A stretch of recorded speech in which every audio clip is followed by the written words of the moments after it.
Aqui nos estúdios, nós estamos recebendo aqui o ministro da Secretaria-Geral da República do Brasil, Guilherme Boulos, que está cumprindo a agenda aqui no Piauí, já está desde ontem aqui no Piauí, e que vai trazer algumas novidades, mas primeiramente gostaria de agradecer a sua presença aqui com a gente no Comando Geral. É um prazer estarmos recebendo um ministro, uma pessoa de grande renome dentro do governo federal, com alguns trabalhos importantes, e começar perguntando como é que está sendo essa agenda no Piauí, como é que está sendo a recepção por aqui, e também entrar já um pouco sobre o principal motivo dessa visita ao nosso estado, que é o programa da Feira de Cidadania. Bom dia, ministro. Muito obrigado pela sua participação aqui no Comando Geral. Bom dia, Vitor. Bom dia a toda a audiência do Comando Geral. Um prazer estar com vocês aqui hoje. Olha, eu vim aqui para o Piauí por uma razão pessoal e também por uma razão de trabalho, de uma missão que o presidente Lula deu. A razão pessoal foi também participar da comemoração do aniversário do meu amigo, colega, ministro, grande piauiense, Wellington Dias, foi um aniversário muito legal, porque além do Wellington fez a festa, mas ele também resolveu ir lá no Mimbó e levou bastante gente, muitos parlamentares, e lá no Quilombo, e ali pôde fazer entregas também, né? Entregas de política pública, de tanques para poder fazer a piscicultura, ou seja, a criação de peixe, para poder também alimentar e gerar atividade econômica para o pessoal, de entregas do programa de aquisição de alimentos. Mas a principal missão que eu vim fazer aqui que o Lula determinou é o governo do Brasil na rua, e logo mais nós vamos iniciar a Feira da Cidadania aqui em Teresina, que é o seguinte, a gente levar os principais programas e políticas do governo do Brasil para onde o povo está. Qual que é a lógica, frequentemente? A lógica o povo é que tem que ir até o governo. Se você está com um problema, você tem que procurar o governo. E muitas vezes tem burocracia, tem demora, tem fila, todo mundo sabe.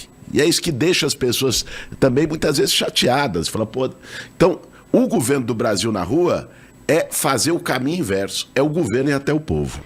Então, pegue, por exemplo, o que vai ter lá agora? Perícia do INSS. Nós estamos fazendo um mutirão com os peritos e os profissionais do INSS para poder tentar zerar naquela região a fila da perícia. Não é? Às vezes a pessoa que tinha direito a um benefício, vamos pensar, alguém que tem um filho autista, né? Ou alguém que tem alguém com deficiência na família e tem direito, portanto, ao LOAS, ao BPC. De tempos em tempos, a pessoa precisa fazer a atualização do cadastro, no CRAS e tal. Muita gente não faz, às vezes porque não tinha informação, por dificuldade qualquer, não faz. Aí suspende o benefício. Para fazer a nova perícia, para retomar o benefício, às vezes são meses.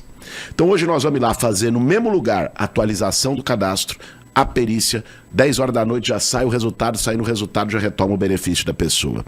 Pegue um outro programa que é o Reforma Casa Brasil, que o Lula criou para ajudar as pessoas que precisam melhorar a sua casa. Né? A gente sabe que na periferia das grandes cidades, aqui em Teresina não é diferente, o pessoal vai construindo a casa e demora para terminar. Você começa a construir, passou uns anos, conseguiu juntar um dinheirinho, bate uma laje, vai lá, faz um outro cômodo. Os filhos casaram, faz ali um cômodo no fundo, um puxadinho, desse jeito. Então o governo criou, o presidente Lula determinou, falou, vamos criar um programa, a gente já tem o Minha Casa Minha Vida, que é para dar casa. Vamos criar um programa para reformar o pessoal que precisa. E aí criou o Reforma Casa Brasil, é até R$30 mil de crédito, de empréstimo, para as pessoas poderem fazer suas reformas. Tá lá também, ali na Arena Verdão, das 9 às 18 horas, hoje e amanhã, tá lá o caminhão da Caixa. A pessoa vai lá fazer análise de crédito, se for aprovada, sai com dinheiro na conta. Então são situações como essas que a gente está levando as políticas do governo, gás do povo, pé de meia, simpatinhas, que é a dos bichinhos. Tem até política para cachorrinho e gato. O Lula não deixa ninguém para trás, nem os bichinhos. Então, tá tendo lá RG animal, vacinação, veterinário, castração, essas coisas todas, para a pessoa poder ser atendida na hora. Ministro, ontem o senhor cumpriu uma agenda aqui no centro da cidade, também com o governo do Brasil na rua, falando sobre o fim da escala 6x1. Levou essa discussão até o povo para saber o que o povo acha dessa pauta, uma pauta que está sendo muito defendida no governo Lula, que é o fim da escala 6x1. O fim da escala 6x1, que hoje é a realidade de muitos brasileiros, ele vai ser benéfico para o trabalhador brasileiro? Vai trazer um aumento na produtividade? Ou vai cair essa produtividade? A gente está vendo algumas discussões também de, principalmente empresários, dizendo que a produtividade vai cair, a economia vai cair. Como é que está essa discussão?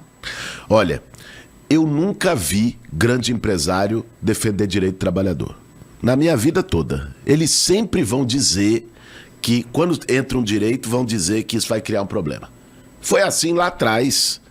Aliás, foi assim há quase 150 anos atrás, quando acabou com a escravidão nesse país. Eles diziam que ia dar problema na produtividade, que os fazendeiros não iam ter mão de obra. Aí depois aprovou lei do salário mínimo, foi um chilique. Aprovou carteira de trabalho com férias remuneradas, 13º. Vixe, eles diziam que o mundo ia acabar. E não aconteceu nada disso. Essa é a lógica, não é? Que essa turma atua, infelizmente. Veja, com a escala 6x1 não será diferente. Então, qual é a proposta do presidente Lula? A nossa proposta é acabar com a 6x1, ou seja, no máximo 5 dias de trabalho por semana, todo mundo vai poder ter a garantia de 2 dias de descanso por semana. Isso é muito importante. Quem trabalha na 6x1 sabe o quanto isso é importante. É um dia a mais para ficar com a sua família, para cuidar dos filhos, para descansar, para ter um lazer, para estudar, até para poder fazer um curso de qualificação profissional que aumente a produtividade do trabalhador também. Porque como é que você quer que o trabalhador seja cada vez mais qualificado e você não dá um tempo para esse trabalhador poder se qualificar? Hoje a jornada é de exaustão, as pessoas estão tendo burnout, as pessoas saem sugadas do serviço. 6x1, a pessoa passa mais tempo no serviço do que em casa. Ela praticamente mora no serviço e para as mulheres é pior. Porque quando as mulheres chegam em casa, você sabe, o Brasil ainda é um país machista, as mulheres chegam em casa e ainda tem o serviço de casa, é ela que vai cuidar, ela que vai lavar a louça, é ela que vai fazer comida, é a dupla jornada. Tá errado isso. Então, é acabar com a 6x1, reduzir jornada para 40 horas, sem redução do salário. E vou te dizer uma coisa aqui, podem me cobrar depois. Vai aumentar a produtividade do trabalhador por uma razão muito óbvia. O trabalhador cansado produz menos. O trabalhador exausto, fatigado, produz menos. O trabalhador com mais descanso vai poder render muito mais no serviço. Ministro, antes de você ser ministro, você também é eleito, né, pelo Estado de São Paulo, deputado federal. Como é que hoje esse debate ele não pode ser transformado também em um debate eleitoral? Até por conta que até alguns alas ligadas mais à direita, à extrema-direita, de certa forma tentam convergir com essa pauta para tentar justamente dar mais amplitude, né, ao debate da escala 6x1. Há uma certa resistência, de certa forma, mas como é que isso não pode se transformar num debate eleitoral só por conta, então, a gente está nesse processo eleitoral para 2026? Rapaz, nós estamos a 6 meses da eleição, então todo debate político vai ganhar uma conotação eleitoral, não tem jeito, não tem como. Mas sabe o que eu quero dizer uma coisa? Eu acho que é bom porque as pessoas podem saber de que lado cada um tá. Nós vamos trabalhar para que seja votado esse semestre. Nós não queremos só fazer gogó com o fim da escala 6x1, nós queremos votar. Essa é a linha do governo. Votar. Antes da eleição. Porque depois aí, chega perto da eleição, já não funciona mais, congresso, não sei o quê, tá todo mundo fazendo campanha. Então é o seguinte, nós queremos votar nesse primeiro semestre o fim da escala 6x1. O trabalhador brasileiro vai ter a oportunidade de saber quem tá a favor dele e quem tá a favor dos privilegiados. Eu acho que é importante que isso aconteça agora. Aliás, o presidente do partido do Bolsonaro, o Valdemar, deu uma entrevista esses dias, vocês devem ter visto, dizendo que o que eles querem é não deixar votar. Porque eles falaram, se votar, aí todo mundo vai ser a favor e tal, não sei o que na eleição. Então não pode deixar votar antes da eleição. Essa é a linha dos bolsonaristas, porque eles são contra, porque eles estão defendendo grandes interesses de grandes empresários. O Lula está defendendo, a esquerda está defendendo o povo trabalhador, né, que está nessa escala, que precisa ter seu tempo de descanso garantido, e por isso nós vamos trabalhar para ser votado e que cada deputado, cada senador bote sua digital para saber qual é a posição, porque o povo tem o direito de saber isso. Ministro, existe algumas análises de que tanto a sua indicação para essa pasta feita pelo governo Lula, como também essas caminhadas, essas caravanas que estão acontecendo, é para atrair muito daquele público, tanto do público mais jovem, com quem a gente sabe que você tem consegue dialogar mais facilmente, como também com pessoas mais da periferia, as pessoas que, de certo modo, tiveram alguns distanciamento com o governo federal. Não falo apenas do governo Lula, mas com a gestão federal em si. Isso, de fato, tem alguma ligação? Como é que o senhor entende essa análise que é feita de que o senhor está hoje dentro do governo federal tem essa ligação, tanto com periferias como também com os mais jovens? Olha, o Lula, quando ele me chamou, ele me deu 2 missões. Disse o seguinte: primeiro, bote o governo na rua, ajude a botar o governo na rua. E nós criamos esse programa Governo do Brasil na Rua, passando por todos os estados, levando as políticas do governo, ouvindo as pessoas. Quando eu sair daqui da entrevista, eu vou lá para a Arena Verdão, mas não é nem para acompanhar os atendimentos, isso eu vou fazer depois, a partir das 10h30. Mas eu vou lá para a Arena Verdão para poder conversar com uma série de lideranças sociais aqui do Piauí para ouvir as demandas delas, as necessidades dessas lideranças, porque nós prezamos por isso, né? O governo do presidente Lula preza por essa escuta. Então, estar perto do povo, levar o governo para perto do povo, chegando onde muitas vezes o governo não costuma chegar. E a segunda missão que ele deu foi justamente abrir as portas do Palácio do Planalto para o povo. Lula disse uma coisa, banqueiro, grande empresário, essa turma, desde que o mundo é mundo, não precisa de convite para ir para palácio, para reunir com o ministro, para reunir. Eles sempre chegam, tem a porta aberta. Ele falou, eu quero que o povo e o trabalhador, os movimentos sociais tenham essa mesma porta aberta. Então, nós estamos recebendo movimentos de juventude. Lá no meu ministério está a Secretaria Nacional de Juventude. Vamos lançar um programa agora incrível chamado Juventude Solidária, não é? Nós estamos trabalhando com as demandas dos trabalhadores de várias regiões, por exemplo, os trabalhadores de aplicativo. Aqui deve ter gente ouvindo a gente que é motorista de Uber, né? Olha, essa é uma pauta que o Lula pediu para a gente pegar também. Veja só, um motorista de Uber, para pensar. O carro é dele, o tanque de gasolina é ele que enche, se furar o pneu é ele que troca, né? Todo o custo é dele, se tiver acidente é problema dele, o risco é dele. E a cada viagem que ele faz, a Uber chega a ficar com 50% do valor. Se você paga R$60, às vezes 30, vai para Uber e o motorista só recebe metade. Tá errado. Nós precisamos ter um jeito aí de equilibrar essa balança. O mesmo para o motoqueiro que é entregador. Então o Lula pediu para a gente cuidar disso também, junto com o ministro do Trabalho. Estamos tocando, estamos acompanhando essas pautas. Ou seja, é o que você falou, é levar um olhar melhor para as pautas da periferia do povo. Ministro, um debate que ainda é amplamente discutido, principalmente pela população mais pobre, é a questão do déficit habitacional. Aqui no Brasil, no Piauí, ainda existe, né, um déficit habitacional. Hoje o senhor falou aí do programa de reformas de residência, isso é muito importante, dar recursos para as famílias poderem reformar com mais agilidade suas casas, mas há discussão em torno da ampliação desses programas habitacionais. A gente tem o Minha Casa Minha Vida, tem discussões sobre ampliação dos recursos para o Minha Casa Minha Vida, inclusive aqui no Piauí? Olha, essa é uma batalha, viu? Eu venho da luta por moradia, nós estamos trabalhando muito para retomar o que foi destruído, com muita parceria com o governador Rafael. Diga-se de passagem, tem sido um governador muito parceiro do Lula, tem buscado trazer. Quando tem sintonia, facilita muito, né? Quando está o presidente da República e o governador falando a mesma língua, facilita muito.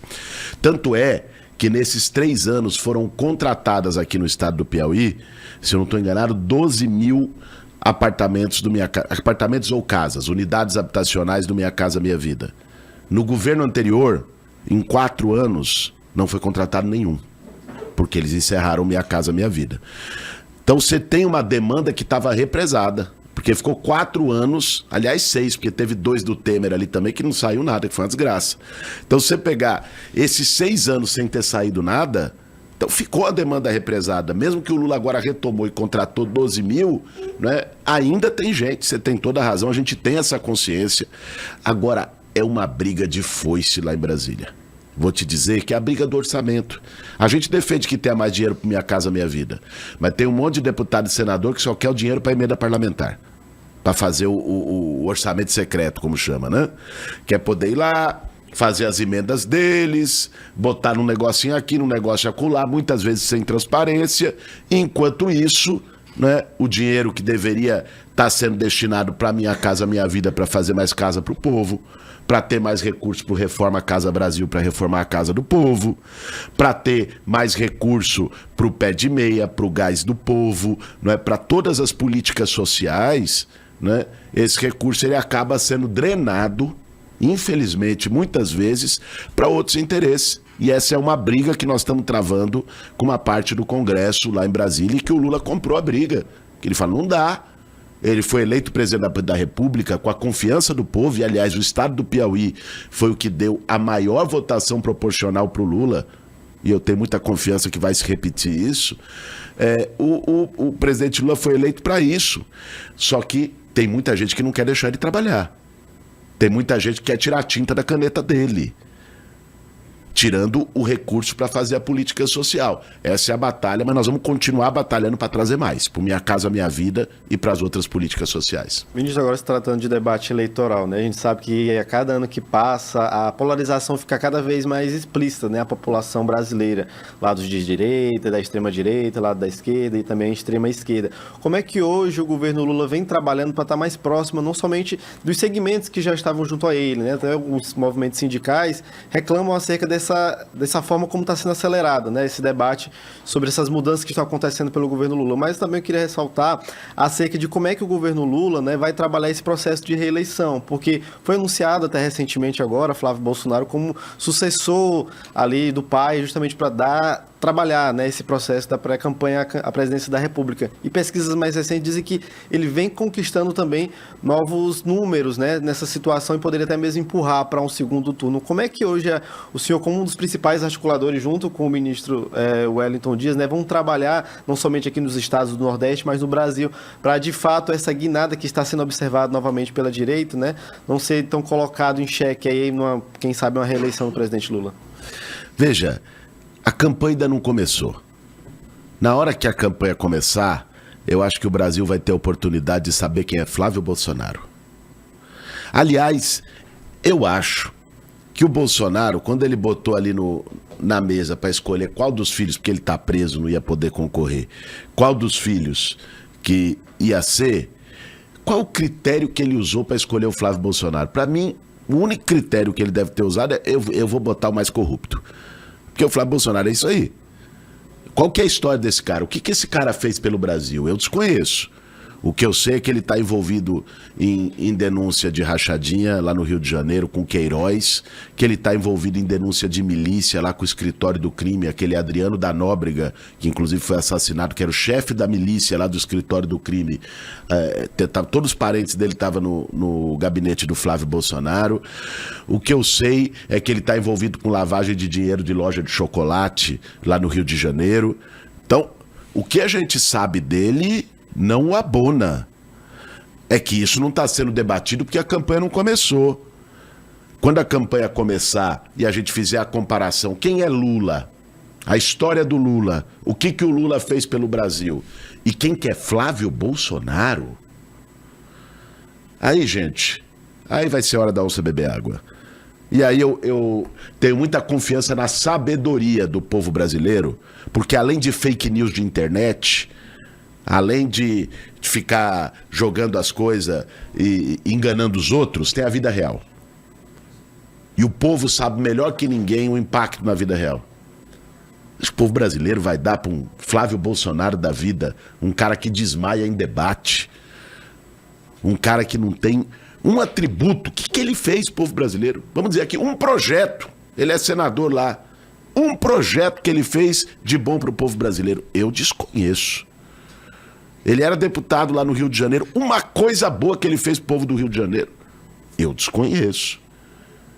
Então, na hora do vamos ver, né, botar na balança, a escolha vai ser muito fácil e eu acho que o povo brasileiro vai ter sabedoria para fazer essa escolha.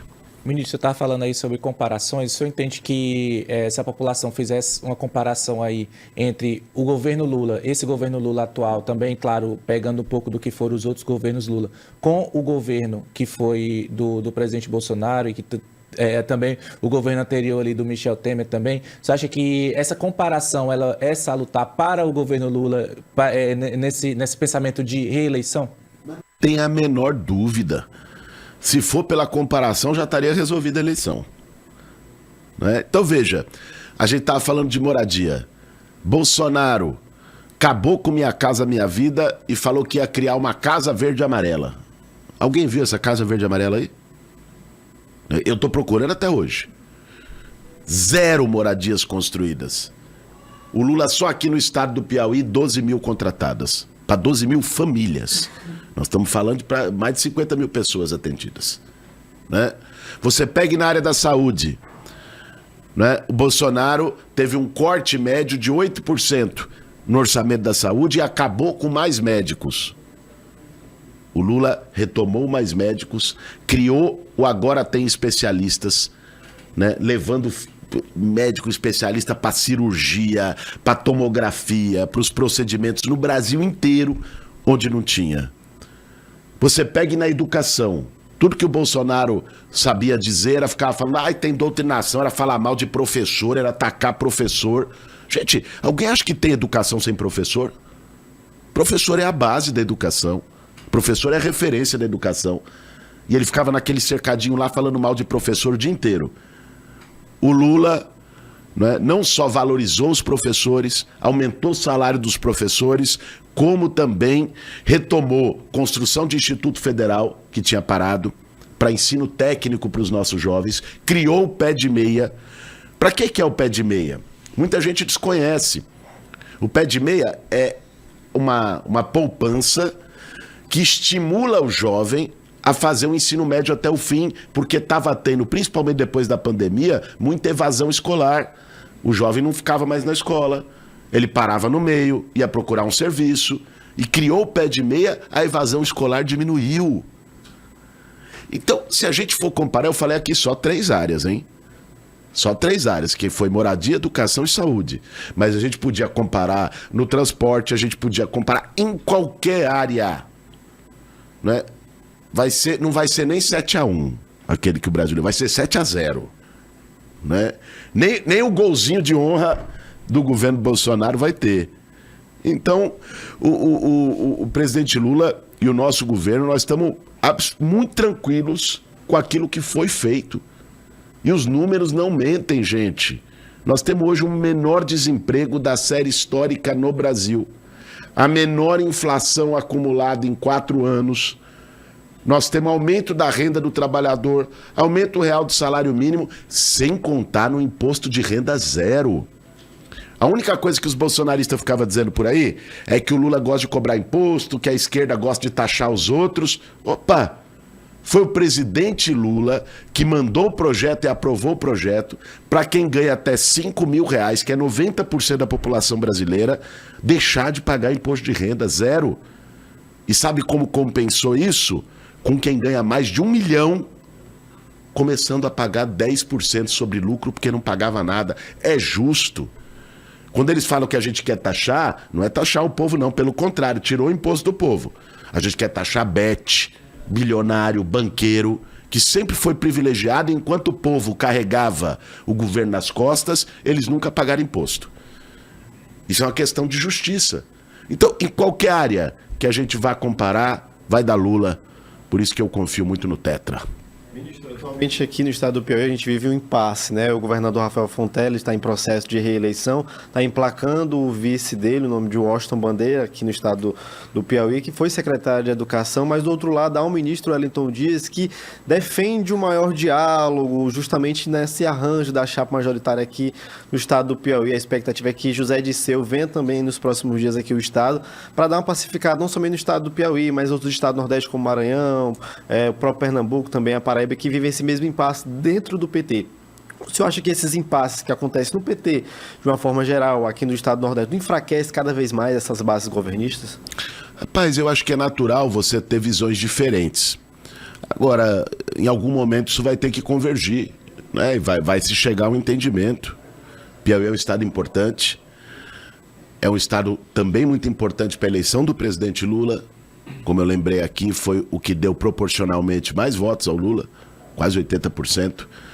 E por isso, eu acho que tanto o ministro Wellington como o governador Rafael têm essa compreensão da importância de se chegar ao entendimento, e eu não tenho dúvida que vai chegar, né? Nos próximos dias vai chegar ao entendimento para a composição de chapa, para que se consiga não só garantir uma votação muito importante para o Lula, reeleger também o governador Rafael e, ao mesmo tempo, ter as 2 vagas do Senado para o nosso campo aqui, derrotando, aliás, uma das pessoas que representa tudo isso que a gente está falando aqui do bolsonarismo, que é o seu Ciro Nogueira, que foi ministro da Casa Civil do Bolsonaro, que defende essas mesmas posições, que é contra o fim da escala 6x1, que tentou boicotar o governo do presidente Lula, né, trabalha contra o presidente Lula diariamente, né, e agora, inclusive, está com o nome envolvido com esse negócio do Master, parece que até mais sujo que pau de galinheiro.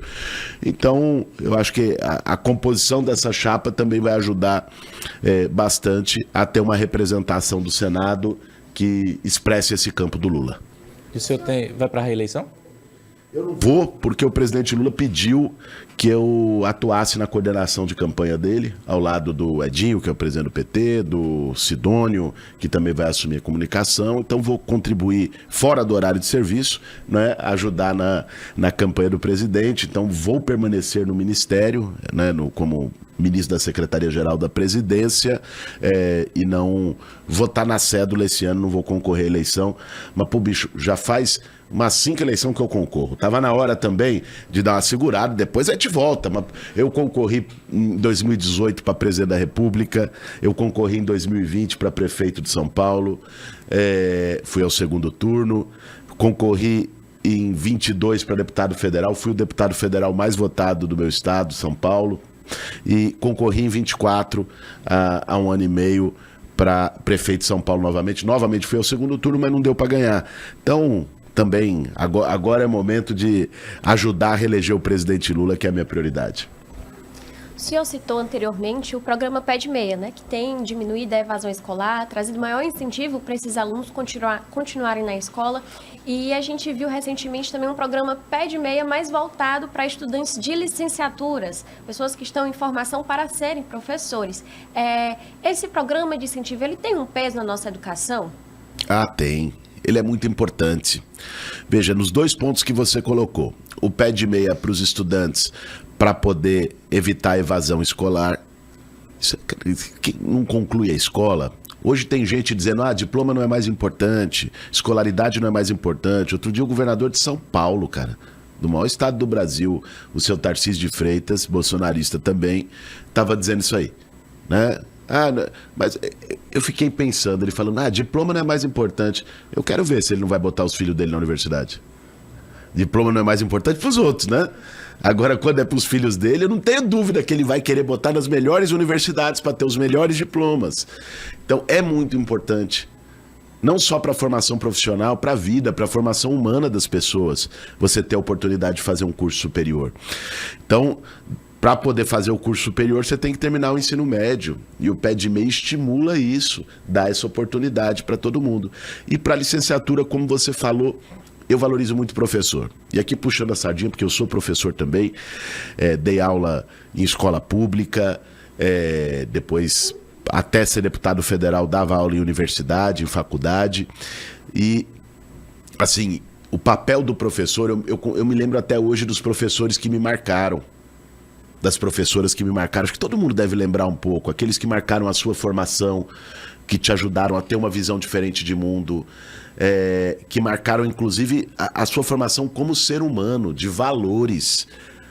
Então, você valorizar a formação de professor, isso é uma coisa civilizatória, para o futuro.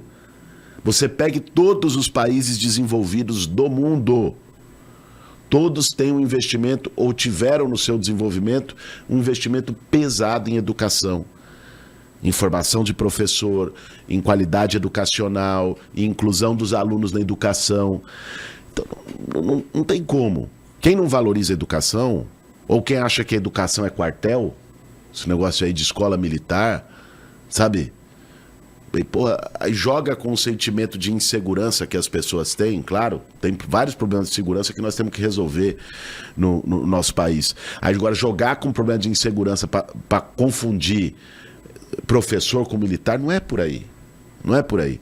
Então eu valorizo muito essas iniciativas e acho que a educação brasileira tá em boas mãos, na mão do presidente Lula. A gente está indo aqui para a reta final do nosso programa. Eu queria agradecer a sua presença com a gente. Queria também que você deixasse uma mensagem final para quem está ouvindo, tanto, claro, para falar sobre a Feira da Cidadania, que daqui a pouquinho a gente já vai estar se encaminhando para lá também com a Dia TV para participar disso, mas também, claro, sobre toda essa questão que envolve a gestão federal, como alguns dos temas que o senhor citou por aqui. Eu que agradeço, viu? Muito obrigado pelo convite, pelo espaço, por esse bate-papo bom. A política hoje ela tá tão envenenada nessa coisa de polarização que é raro a gente conseguir ter uma conversa boa, legal, civilizada, com argumento, com questões. Eu acho isso muito bom. É importante também para quem assiste a gente, para quem ouve a gente, porque ajuda também a quebrar preconceito, ajuda a quebrar caricatura. Olha, hoje nós temos dois focos importantes que eu queria dizer aqui no estado do Piauí. Né? O governo do Brasil na rua com a Feira da Cidadania começa agora às 9 horas da manhã lá na Arena Verdão. Então, com todos esses serviços que a gente estava falando, né? Desde perícia do INSS, atendimento do Cadastro Único, Caixa Econômica Federal, Defensoria Pública para quem está com alguma situação jurídica, precisando de advogado, né? Tendo os programas sociais Gás do Povo, Pé de Meia, tendo atendimento odontológico com unidade odontológica móvel, tendo vacinação, tendo atendimento veterinário e RG animal com simpatinhas. Ou seja, tá ainda mais completa a Feira da Cidadania aqui no Piauí, porque tem a parceria do governador Rafael também, do governo do estado do Piauí. Então, isso é muito legal. Quem tiver interesse, tá mais que convidado, não precisa agendar, não precisa marcar, não tem nada, não tem burocracia nenhuma, é só chegar lá das 9 da manhã às 18 horas, hoje e amanhã, na Feira da Cidadania. E hoje, acho que é 3h30 da tarde, se eu não me engano, nós vamos ter também um evento, eu e o ministro Wellington, na Universidade Federal do Piauí. A gente antes vai inaugurar uma cuidoteca. É um projeto muito legal que está sendo feito pelo Plano Nacional de Cuidados, a secretária Laís Abramo, para estudantes universitárias, mulheres que têm seus filhos, que entram na universidade, que não tem com quem deixar seus filhos. Então, o governo está agora viabilizando esses espaços nas universidades para a cuidoteca, para que durante o estudo dessas mães, muitas vezes mães solo, mães jovens, as crianças, os filhos possam ficar na cuidoteca. Nós vamos inaugurar uma hoje aqui na Universidade Federal do Piauí. É um projeto muito legal também. Depois vamos fazer um debate amplo com a sociedade, 3h30 da tarde. Tá todo mundo mais que convidado. E é isso que aqui o Piauí, para terminar, assim, é um calor danado. Eu cheguei ontem, eu até fiquei com raiva das pessoas. Chegou no momento mais frio do ano, né? É isso, né? Rapaz. A raiva que eu fiquei foi essa, porque eu tava derretendo, como eu sou paulista, né? Lá é um clima mais friozinho. Agora tô morando em Brasília como ministro, também é um pouquinho mais friozinho. Rapaz, eu cheguei aqui, eu derretendo e o pessoal falou, que é isso, ministro? Aqui, hoje tá frio. Eu falei, isso é doido. É até ofensivo, né? Pra gente falar que tá quente. A gente escutar alguém falar que tá quente agora, pô, chega aqui em outubro. Aqui no BR Obrol o bicho pega. E eu tenho certeza que o Piauí vai também. Piauí foi muito importante para salvar o Brasil há 4 anos. E acho que vai ser muito importante esse ano novamente para garantir a reeleição do presidente Lula e poder também seguir num governo que é exemplar, né? O Rafael tem sido reconhecido no Brasil inteiro, o tema do programa que foi feito em relação a roubo de celular, né? Uma série de políticas sociais, a boa avaliação do governador. Então é muito bom estar aqui com esse calor também humano, né? E ser bem recebido pelos piauienses. Obrigado. Ministro, muito obrigado pela sua participação, obrigado por ter vindo até aqui com a gente, conversar com a gente, com a nossa audiência no Comando Geral, e a gente aguarda outras visitas para que a gente possa novamente aqui ter esse contato, ter essa conversa legal.